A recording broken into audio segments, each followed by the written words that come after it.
And then, we're about to go, and I wrap the shawl around your lovely young shoulders, over this wonderful curve of your neck. Then I pretend to myself that you are my young bride. That, for the first time, I'm alone with you. All evening I've had no eyes for anyone but you. When I saw you dance the tarantella, like a huntress, a temptress, my blood grew hot. I couldn't stand it any longer. That was when I seized you and dragged you down here with me. Leave me, Torvald. Get away from me. I don't want all this. What? Now, Nora, you're joking with me. Don't want? Don't want?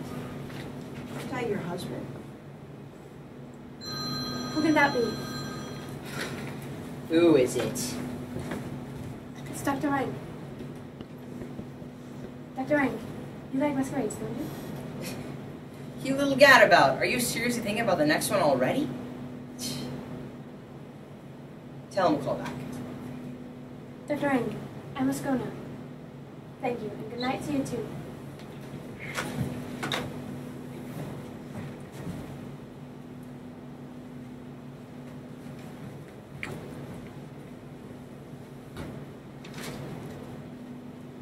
So, what are you doing out there? I must empty the letterbox. It's absolutely full. There'll be no room for the papers in the morning. Are you going to work tonight? You know very well I'm not. Hello, what's this? Someone's been at the lock. At the lock? Yes, I'm sure of it. Who on earth? Surely not one of the maids. There's a broken hairpin.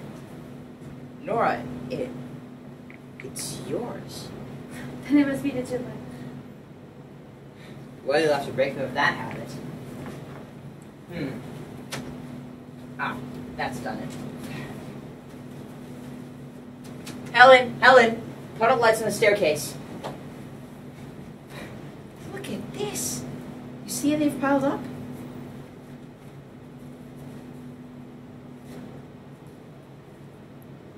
What on earth is this? The letter. Oh no, Torvald, no.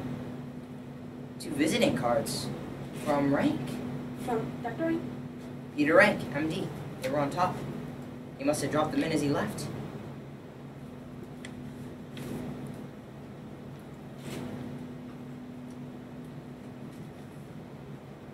Good grief. He's announcing his death. Yes. You knew this? Yes. But read your letters now, Torvald. No. Tonight I want to be with you, my darling wife. And your friend is about to die? You're right. This news has upset us both. Good night, Torvald. Good night. Good night, my darling little songbird. Sleep well, Nora. I'll go and read my letters now. Never see him again. Never see the children again. Them too. Never. Oh, that icy black order, that bottomless that. But he's got it now. He's reading it. Oh no, not yet. Goodbye, Torvald. Goodbye, my darlings. Nora! What is this? Do you know what's in this letter? Yes, I know. Just let me go. Go? Where? You mustn't try to save me, Torvald. Is it true? Is it true what he writes? Oh my God, no. No, tell me it can't be true. It is true, Torvald. I love you more than anything else in this world. Oh, stop trying to make silly excuses. Torvald. Wretched woman, what have you done? You shouldn't suffer at my sake. Just let me go. Stop being theatrical. You're going to stay here and explain yourself. Do you understand what you've done? Answer me. Do you understand? Yes, I'm beginning to. Oh, what a dreadful awakening. Shame on you, shame. Why did you do it? Torvald, you were so sick, and I knew you were having a hard time getting your salary raised. I wanted to help you.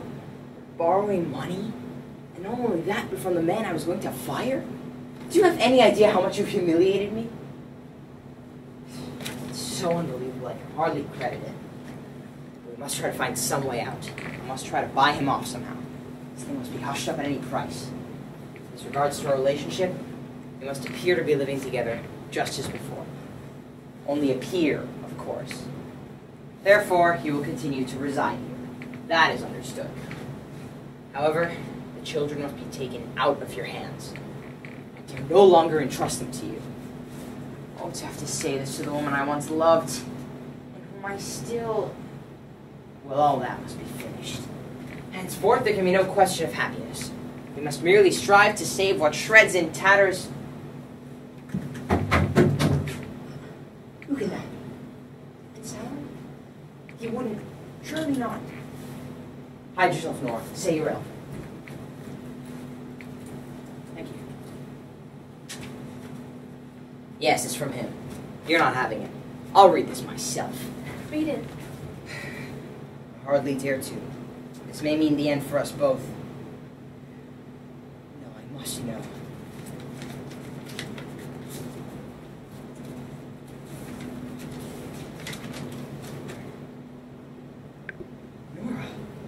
Nora! No, I must read it once more. Yes, it's true. Nora, I'm saved! What about me? Yes, you too, of course. We're both saved. You and I. Look, he's returning your IOU. He writes that he's sorry that a happy accident has occurred in his life. Now, what does it matter what he writes? We're saved, Nora. No one can harm you now. Oh, Nora. Now, first let me destroy this filthy thing. Let me see.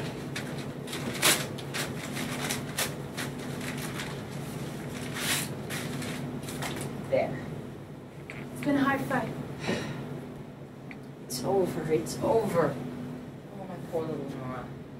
I understand. You don't believe that I've forgiven you. But I have. I swear it to you. Yeah? You loved me as a wife should love her husband. It's just that in your inexperience, you chose the wrong means. But I have forgiven you, Nora. I swear it to you. Thank you for your forgiveness. Wait, don't go. What are you doing back there? Taking off my fancy dress. Yes, do that. Try to calm yourself and get your balance again. My frightened little songbird. Don't be afraid, for I have broad wings to shield you. Do you really think I could ever bring myself to disown you? Or even to reproach you? Ah, Nora, just open your heart to me.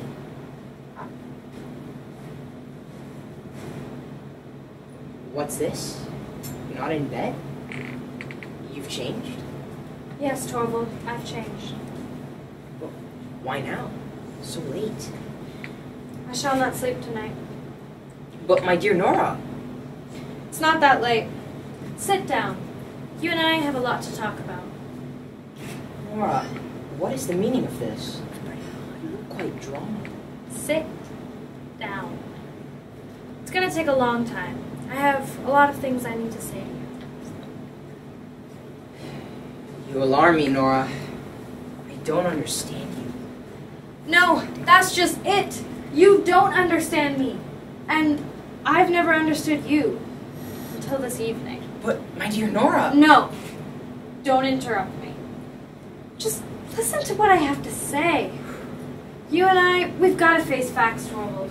What do you mean by that? Doesn't anything strike you about the way that we're sitting here?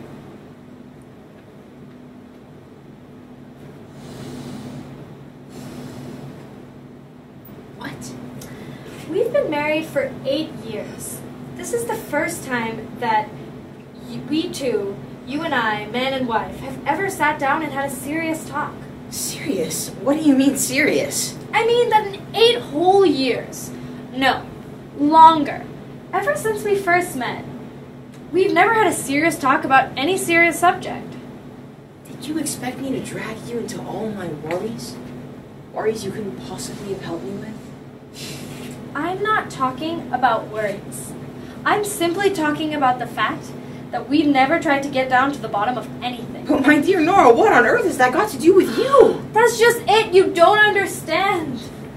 A great wrong has been done to me, Torvald. First by Papa, and then by you. What? But we two have loved you more than anything else in the world. Oh, you never loved me.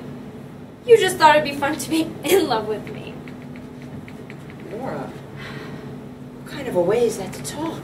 It's the truth. When I lived with Papa, he told me how he felt about everything. And I just took over his opinions. And then I came to live in your house. What kind of a way is that to describe our marriage? You arranged everything the way you wanted it. And I just took over your tastes. And that was the way that's the way you wanted it. Great wrong has been done to me, Torvald. It's your fault and it's Papa's fault that I've done nothing with my life. Nora, how can you be so unreasonable and so ungrateful? Haven't you been happy here? No! I've never been happy here. I've had fun. Our house has never been anything more than a playroom to me. I've been your doll wife, just as I used to be Papa's doll child. And the children, they've become my dolls.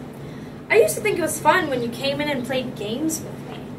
Just as that they now think it's fun when I come in and play games with them. It's all our marriage has ever been. There may be some truth in what you say, though you do exaggerate and romanticize. But from now on, it'll be different. Playtime is over. Now the time has come for education. Whose education? Mine or the children? Both yours and the children, my dearest Nora. Oh, Torvald, you're not the man to educate me into being the right wife for you. How can you say that? I simply can't go on living here any longer. And that's why I'm leaving you. What did you say? I must try to find out the truth about myself and about life. So I can't do that while I'm here, and I'm leaving. Nora! I'm leaving now. Christine will put me up for tonight, and I'm just going. Nora! You can't do this. I forbid you. You're out of your mind. You forbid me? There's no use trying to forbid me anymore, Torvald. I will take nothing with me but what is mine. I don't want anything from you now, not ever! What kind of madness is this? Tomorrow, I shall go home and try to find some kind of job. It'll be easiest for me there. But you're blind. You've no experience of the real world. I must try to get some, Torvald. To leave your home, your husband, your children? Have you thought what the people will say? I can't think about that. I only know that I must do this. You feel that it is right to leave your husband and your children? Yes, I do. And there's only one possible explanation. What? That you don't love me any longer. No, that's just it. Nora, how can you say this to me? Oh, Torvald, it hurts me terribly to have to say it because you've always been so kind to me. But I simply don't love you any longer. You feel quite sure about this, too? Yeah. Can you at least explain why I lost your love? Yes, I can. It happened this evening, when the miracle failed to happen. It was then I realized what kind of a man you really are. And you're 100% sure about this, too? Yes, more sure than I've ever been about anything in my life. I'm going to leave. I'm going to leave now. I'm going to discover myself. Tell the children I love them.